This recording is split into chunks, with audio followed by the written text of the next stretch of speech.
Bonjour et bienvenue dans ce Midi Pile en Bretagne. À 12h05 dans votre Midi Ouest, nous reviendrons sur le 30e anniversaire de l'arrivée de François Mitterrand au pouvoir. Une victoire qui avait été saluée en Bretagne par les anti-nucléaires.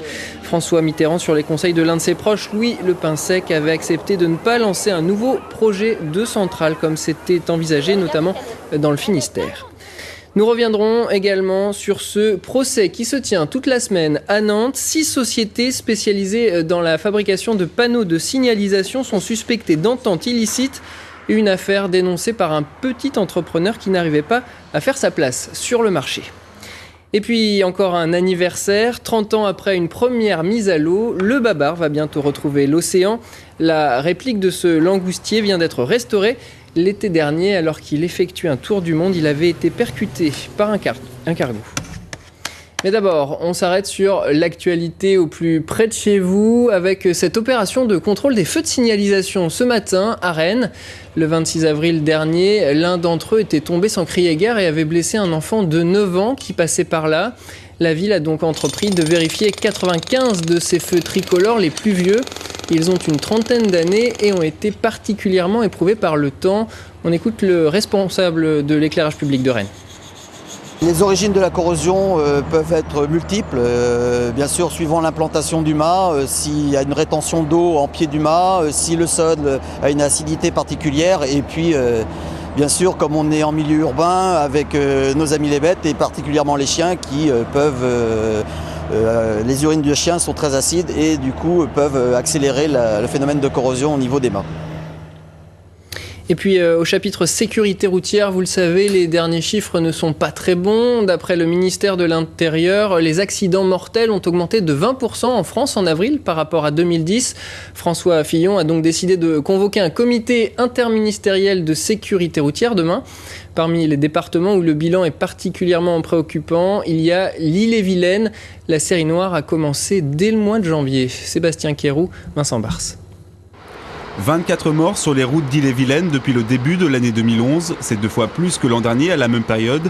L'Ille-et-Vilaine est le département le plus meurtrier de Bretagne. C'est aussi le département où la circulation est la plus dense. Plus de 110 000 véhicules circulent chaque jour sur les 5 axes principaux du département. Les raisons de l'augmentation des accidents mortels sont multiples, mais le coupable reste toujours le même.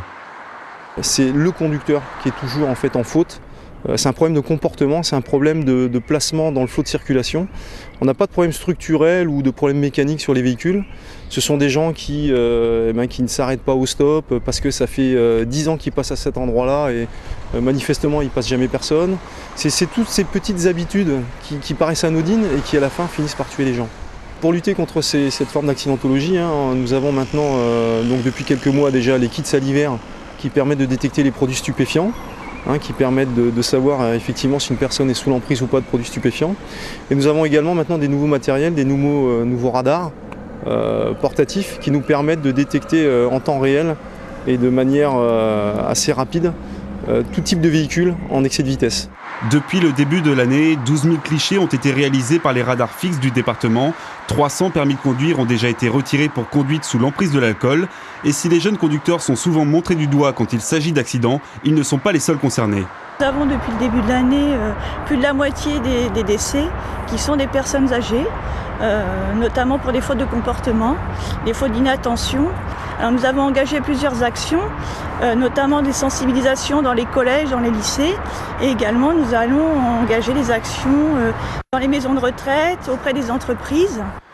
Vous l'aurez compris, tous les types de conducteurs sont concernés. Le meilleur conseil est donc de rester vigilant, de lever le pied et de ne pas se laisser distraire.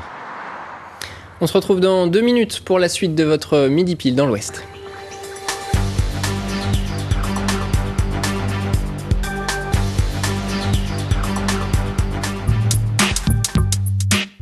Retrouvez vos éditions d'information sur France.